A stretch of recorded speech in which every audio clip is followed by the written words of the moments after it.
মিনাসান konnichiwa, আমি Khaled Hasan Munna, global এইডের ধারাবাহিক জাপানিজ ল্যাঙ্গুয়েজের ক্লাসের আজকে আপনাদের দেখাবো জাপানিজ গ্রিটিংস বা অভিবাদন।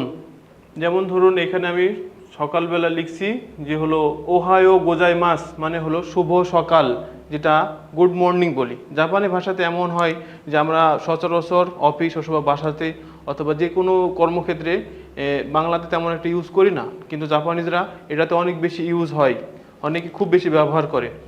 আর আরেকটা বিষয় হলো যেটা লিসেনিং, যেটাতে আপনারা 60 নাম্বারের পরীক্ষা হবে, সেগুলোর ক্ষেত্রে এগুলো অনেক বেশি গুরুত্বপূর্ণ। এগুলো অবশ্যই আপনারা মনোযোগ সহকারে দেখার, বোঝার এবং শোনার চেষ্টা করুন।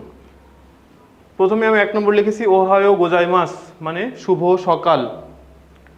2 নম্বরে হলো কন্নিচিওয়া, কন্নিচিওয়া মানে হলো শুভ দুপুর অথবা হ্যালো।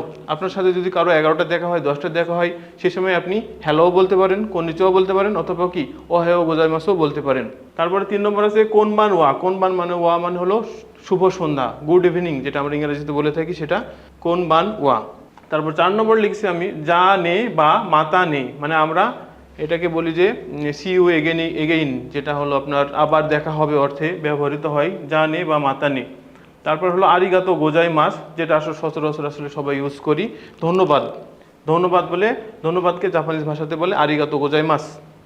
6 নম্বরে আছে সুমিমাসেন, সুমিমাসেনকে আমরা মোটামুটি দুঃখিত বা মাফ করবেন, যেটা ইংরেজিতে এক্সকিউজ মি অথবা সরি এর তে ব্যবহার করা হয়, সেটা হলো সুমিমাসেন। আরেকটা আছে 7 নম্বর হলো দো ইতাশিমাস্তে। দো ইতাশিমাস্তে আসলে দুইটা মোটামুটি দুইভাবে ঘটনার প্রবাহের উপর নির্ভর করে দুইভাবে ব্যবহার করা হয়। যেমন আপনি যদি কাউকে বলেন যে ধন্যবাদ, উনি আপনাকে বলতে পারেন যে ধন্যবাদ দেওয়ার প্রয়োজন নাই, অথবা আপনি যদি কাউকে বলেন যে ধন্যবাদ, উনি আপনাকে যদি বলে স্বাগতম। সেক্ষেত্রে এরকম কেউ যদি আপনি ওনাকে আরিগাতো গোজাইমাস বলেন, আপনি মোটামুটি উনি আপনাকে এই কথাটা বলতে পারে যে দো ইতাশিমাস্তে, মানে কি ধন্যবাদ দেওয়ার প্রয়োজন নাই। তারপরে 9 নম্বরে আছে হলো ওনেগাই শিমাস, ওনেগাই শিমাস মানে হলো দয়া করে আমার জন্য করুন অথবা আপনার সাহায্য কামনা করছি।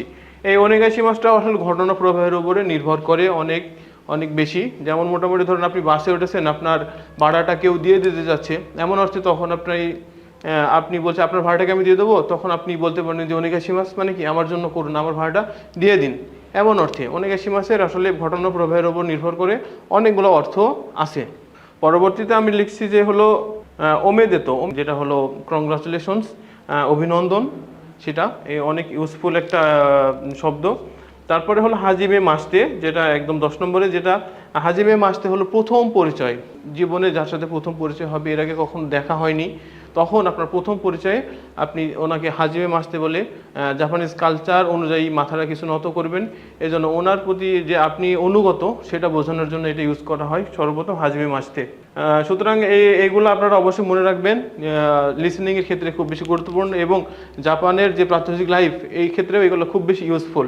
বাংলাতে আমরা সচরাচর এগুলো ইউজ না করলেও জাপানে অনেক বেশি গুরুত্ব বহন করে। আজকে এ পর্যন্তই। আমাদের ধারাবাহিক ক্লাসের সঙ্গে থাকুন, গ্লোবাল এইডের সঙ্গে থাকুন। ধন্যবাদ।